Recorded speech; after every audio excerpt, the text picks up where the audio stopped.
Good day mga kabalen! So for today's vlog, muli nating papasyalan ang napakagandang view deck na matatagpuan sa Porac, Pampanga. Ito ay nagtataglay ng napakagandang tanawin dahil nga sa napakataas ng lugar na ito. Dito mo rin malalanghap ang sariwang hangin na talaga namang madarama mo ang lamig nito. At mag-enjoy ka rin sa mga kurbadang daan at matatarik na bahagi nito. At ito marahil ang dahilan at binansagang Tarik Villa Maria. At samahan nyo kaming pasyalan muli ang nakatagong pasyalan na ito na matatagpuan sa Porac, Pampanga. So, what are you waiting for? Let's get it on!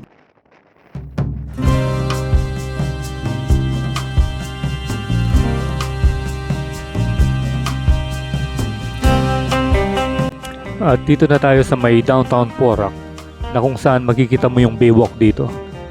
At isa rin itong atraksyon sa mga gustong pumasyal dito sa Porac, Pampanga. At dito, paglampas lang ng tulay, ay makikita mo na yung Municipal Hall ng Porac, Pampanga dito nga sa may bandang kanan. So diretso lang tayo at ang unang barangay na makikita natin dito ay ang Barangay Babo Pangulo.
So bali pagdating mo sa arkong ito, liliko ka ng kanan.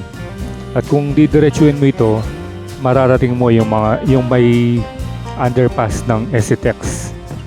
At paglampas doon, kakanan ka ulit and then diretso na at yun na yung umpisa ng matarik na daan.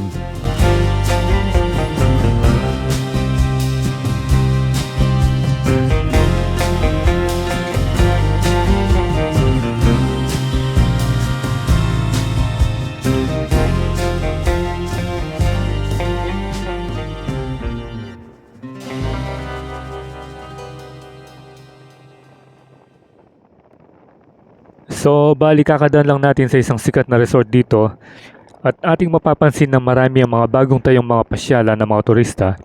Isa na nga rito ang mga resorts dahil nga sa taglay na lamig ng lugar dito. At natatanaw na nga natin yung underpass ng SCTEX. So, paglampas mo rito, kakanan ka ulit. And then, yun na yung paakyat.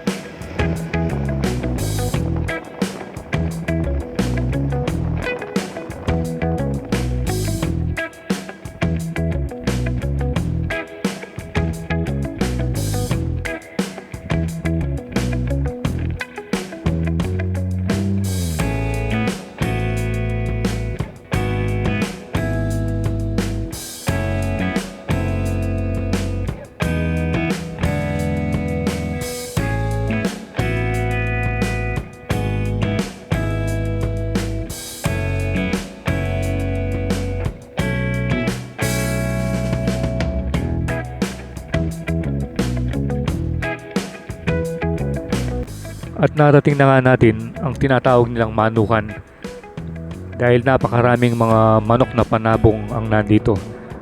So sa kaliwa at kanang bahagi ng bundok ay makikita mo ang mga napakaraming panabong na manok.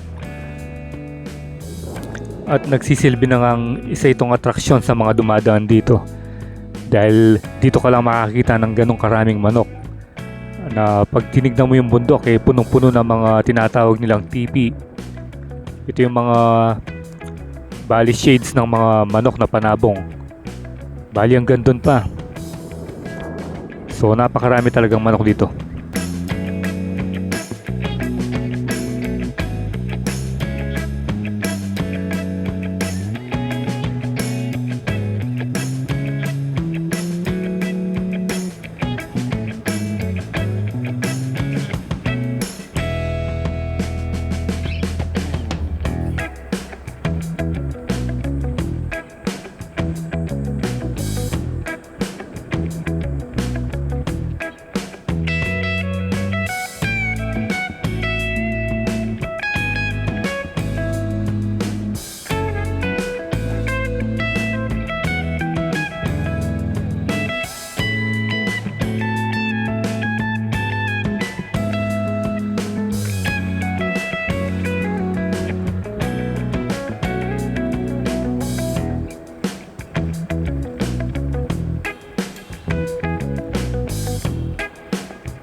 Mali tayo.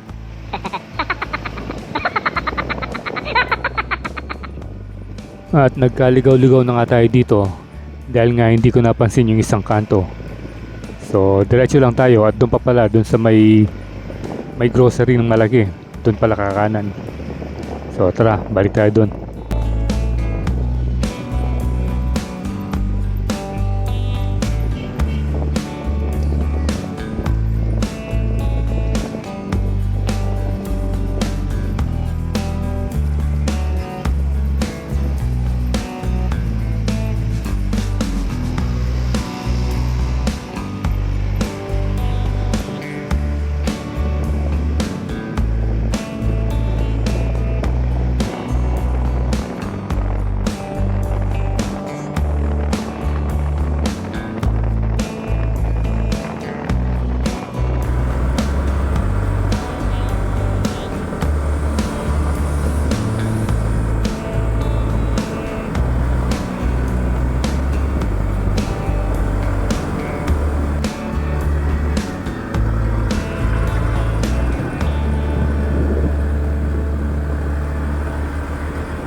So bali ito yung sinasabi ko kanina, yung malaking grocery doon. Dito tayo kakanan. At dito na mag-start ulit yung unlimited bankingan at akyatan. So mas matarik dito.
At nakarating na nga tayo dito sa may Villa Maria Resettlement. Bali ito yung village ng mga kapatid nating mga katutubong, mga Aita. At makikita mo doon, dito yung daan na maputik. So pag tagulan talagang mag-slide ka dito sa daan na ito. O dapat dahan-dahan lang.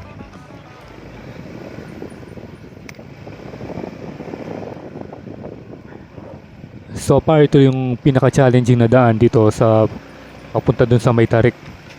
Maliban sa mga akyatan na mahahaba na talagang maririnig mo yung mga makina ng motor na umiingay at gumagapang na lang. So kaya naman ng mga ADB namin.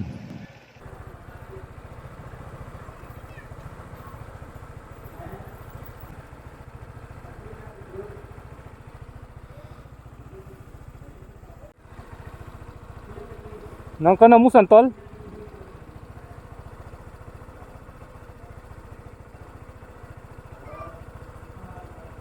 Marugi ganyan no?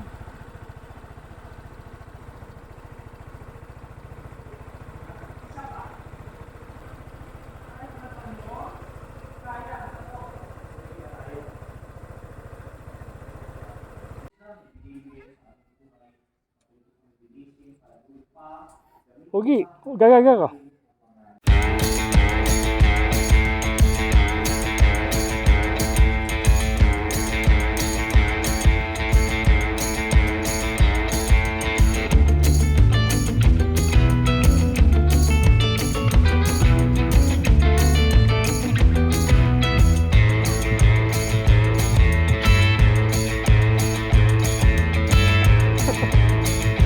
Talusan niya.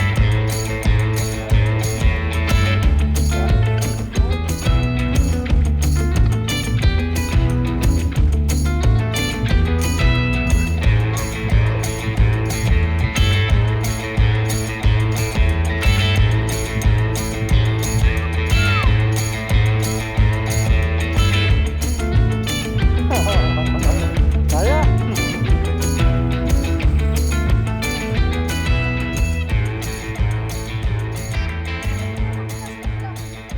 Rin po dito. Agad ha. Ito yung eskwela.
One eternity later. Baka mamaya babaliktad. Gumagaan yung rangat. Oo, baka mamaya babaliktad. Pagpaahon, ganun pala siya. So, nandito na tayo sa taas ng bundok. Hindi makakalaing may ganito palang view dito sa may Porac. Tapos yun, siguro, Angeles, San Fernando, yun, yung mga bahay doon. Yung dalawa, kung nakikita nyo doon sa may camera doon, yun, yung dalawang building na yun, yun yung Robinson. Yung sa likod ng Robinson. Yung condominium, bali yun yun. So pag gabi, maganda yung view dito. Kasi makikita mo lahat yung mga ilaw dun eh. So kami yung pumunta rito. Ito yung mga kasamahan ko. Sir Marlon, Sir Roy, Sir Roel, Sir David, tsaka si Madam Banji, tsaka si Madam Angela. Ayan. Ano pa pangalang Ayan. makakalimutan? Si Sir Mix pa yung kinalimutan.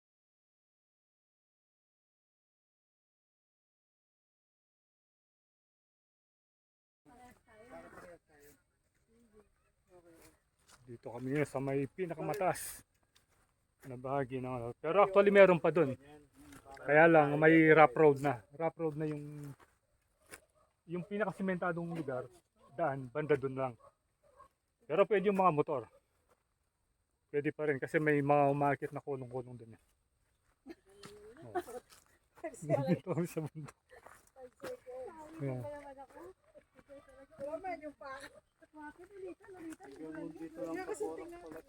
Ha? Ay, kunyari, nakastolid ako. Yung view dito.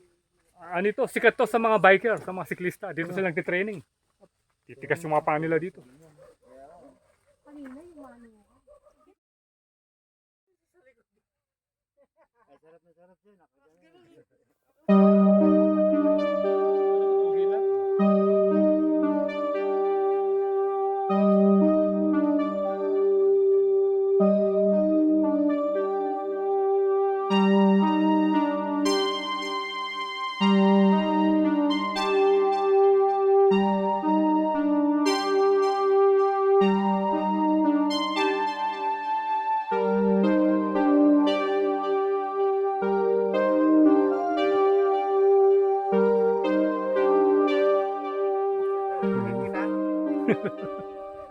Sigaw yan, kaawa yata.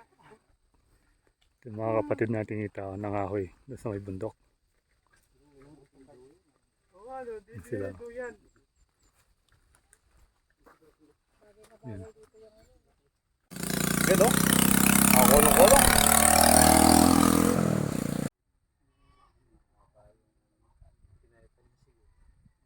Doon ako magugulat yan, yung mag-shot. Medyo. Hello. Ingat. Ito yung ano, inani nila ito. Puso tsaka ano. Puso eh.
A few moments later.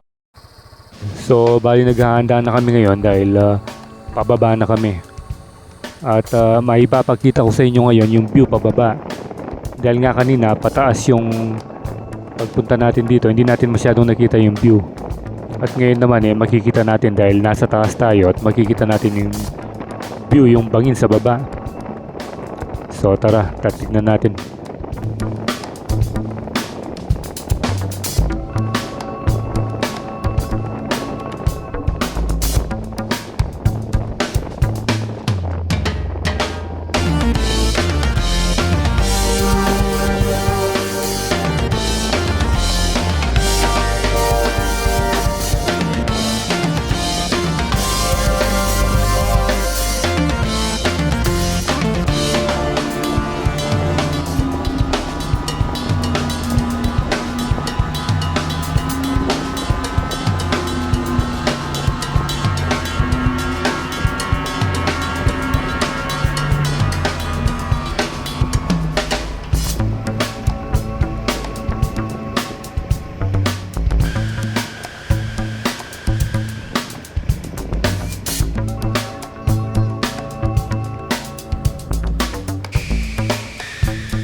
later. Nakalibre motor ako.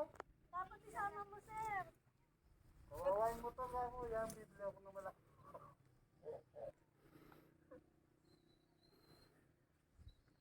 Bala, ayaw niyo magsama.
Dito kami ngayon sa may grotto ng nadaanan namin dito sa may papunta sa Villa Maria settlement.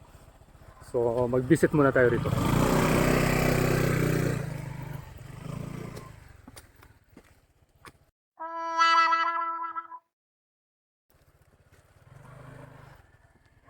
Ito, kasama sa adventure ito. Pag-akyat sa bundok. Oh, daming puno rito.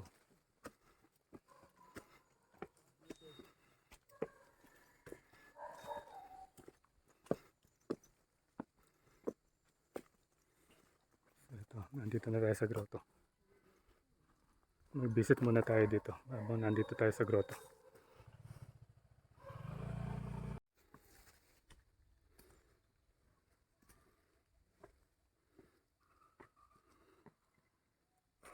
Anong puno yan, Master? Mahogany ba? Mahogany. Ha?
At bababa na kami. Pupunta kami dun sa may maraming manok.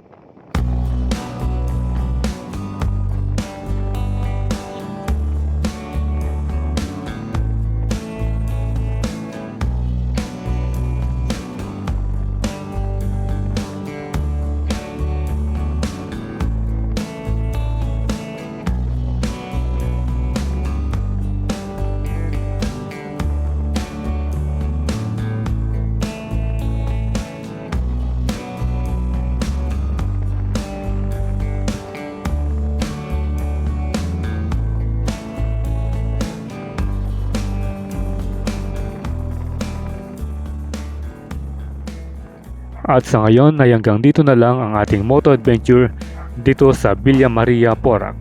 At magkita-kita tayong muli sa ating susunod na paglalakbay. Ride safe always, Kabalen, and Proylandas is signing out.